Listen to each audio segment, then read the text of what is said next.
In an effort to balance the books, Chancellor Reeves are going to push 250,000 more people, 250,000 people, into poverty. These are the government's own figures as a result of her cuts to benefits. More than 3 million families could be impacted. Sobering figures that come from the government itself. Well, Chancellor Reeves joins us now. Looking at the front page of the paper this morning, as I'm sure you have done, the Mirror, a Labour-supporting paper, says you are balancing the books on the backs of the poor. When you hear that, when you feel that, when you look at your own government's figures that underlie that, do you feel sick inside?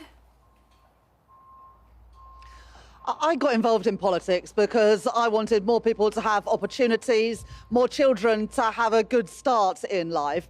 And that requires a welfare system that is there for people when they need it, with proper support, but also support to get people into work. And we've got a situation today where 1 in 8 young people are not in education, employment or training. And as a Labour Chancellor, I am not willing to write off a generation of young people when I know that they could be in fulfilling work, making more of their lives.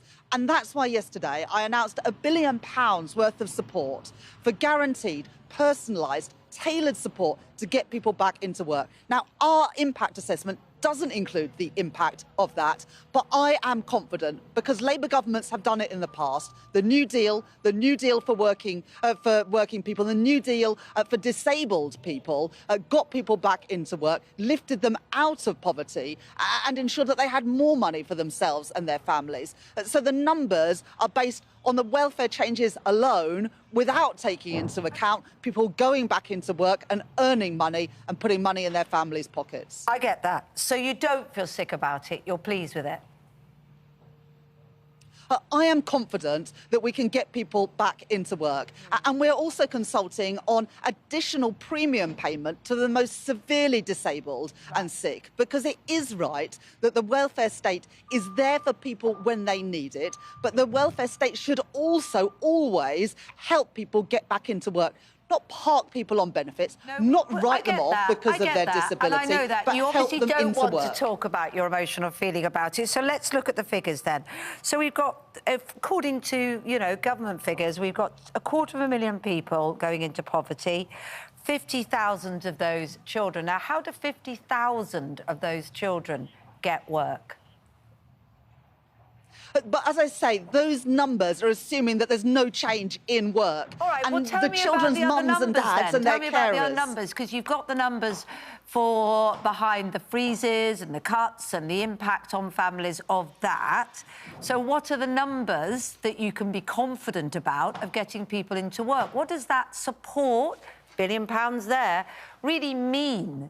Because I wonder, we've had people commenting this morning that they say, I'm disabled, I'm in a wheelchair, what am I going to get from my job centre that gives me the real access to that work? It's not going to work looking at my CV. It involves employers taking me on and making changes, all of those things. So we can see the bad stuff. Yeah. You say there's good stuff coming. Give me some numbers, tangible numbers on it, if you don't want to talk about emotion. Well, the Office of Budget Responsibility say that they're going to work over the summer to look at the impacts of that back-to-work scheme. So that work is going on at the moment. But in the meantime, we're going to crack on, learn from the New Deal for disabled people in the past. We know that there are tens of thousands of people who are desperate to work but aren't getting that support today. There are already initiatives like Access to Work, but too few people are able to get them. But with 1 in 8 young people who aren't in education or training, that's why we're increasing the number of apprenticeships, I know, and you've been increasing very clear the number about that. of I hate to interrupt you, skills training and construction. But we already know, don't we, and you've identified that some of the mental health reasons for people to be on these benefits are an issue, and you feel that those people would be benefited if they're in work, and I think we can all see that.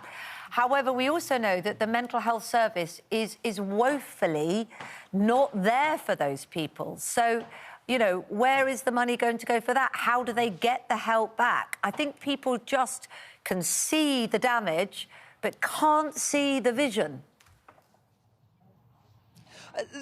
Look, I think we all know that the last few years, the pandemic, it has had a toll on people's mental health. And that's why, as a government, in the autumn, at the budget, I put more than £20 billion into the National Health Service, including increasing the support for things like cognitive behavioural therapy, mental health support, so that it isn't the Cinderella service of the NHS anymore. And we also want that support coming through job centres. Now, in my own constituency in Pudsey in Leeds, I was at the job centre last week talking to work coaches, and they're already doing extraordinary things in helping people back to work, including those with disabilities. But they are confident that we can turbocharge that and support more people into work through the initiatives that we're about to get started on. And so, look, we want to lift people out of poverty, see more people be able to contribute to their family finances. Right, it's also why we've just increased the national living wage so that work always pays for people. All right, let's look ahead, if we can, please, to the autumn. Pretty much every economist who's been quoted in this morning's papers, on the right, on the left, in the centre, are predicting with almost complete certainty that you will have to raise taxes in the next few months. We've been following your interviews on the media this very morning.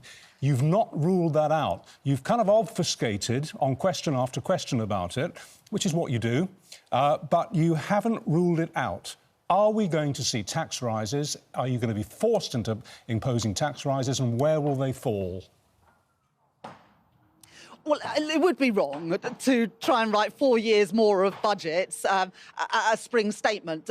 Lots of people were predicting I was going to increase taxes yesterday.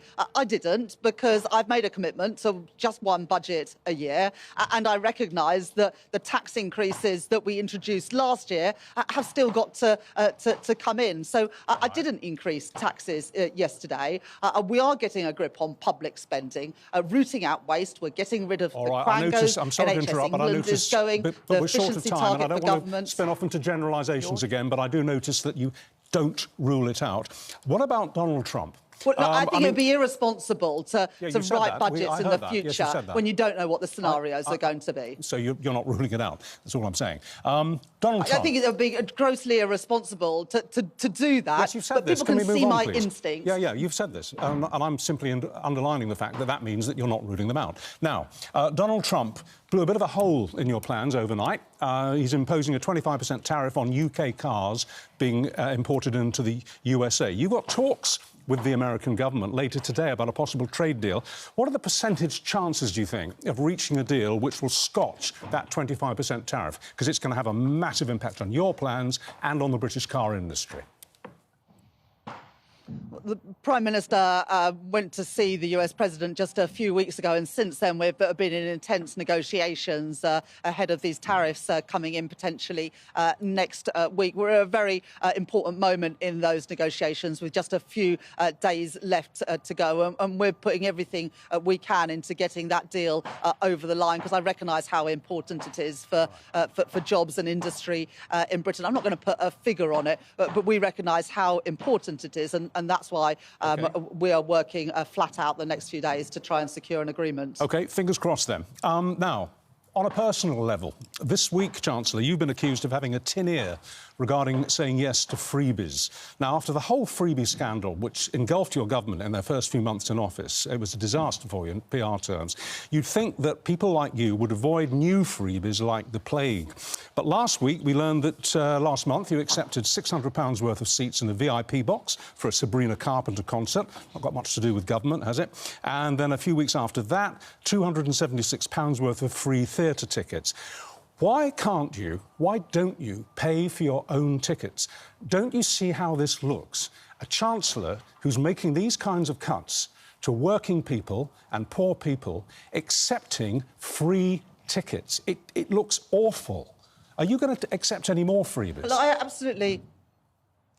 I do recognise how it looks to people. Since I've become Chancellor, my life has changed a lot.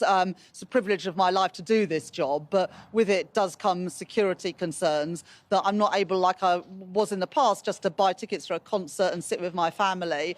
And so, for security reasons, I did take tickets in a box. Look, I recognise the feeling here. I have no intention of doing that again. Forgive me, because I've heard this from you many times Sorry. before. Forgive me. I understand that you need security, of course, and you're entitled to a private life and to even have fun along the way. But why does the security concern mean that you can't pay for them? Basically, because of the security concern, the owners of the venue offered me tickets that are not available for sale in a box. Look, I don't have any intention of doing this again. I thought it was the right decision for my family on that occasion, but I do understand how people feel about it. I just want to get that clear then. You're saying officially you will never accept, while you're Chancellor anyway, any more freebies of any kind. You'll pay your own way from this point on.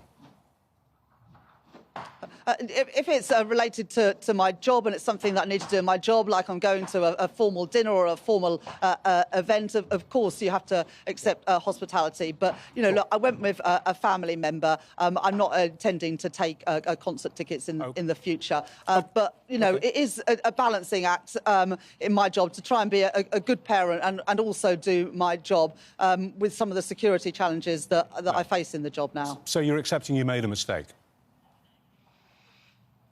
I'm just saying I wouldn't do it again. I felt I was doing the right thing, but I do understand perceptions. I think in the end, people are going to judge me on whether we grow the economy and whether them and their families are better off. And that's what I spend every waking hour trying to achieve. All right. Well, thank you for your time this morning and good luck with your negotiations with the Yanks later today. Let's hope they prove fruitful.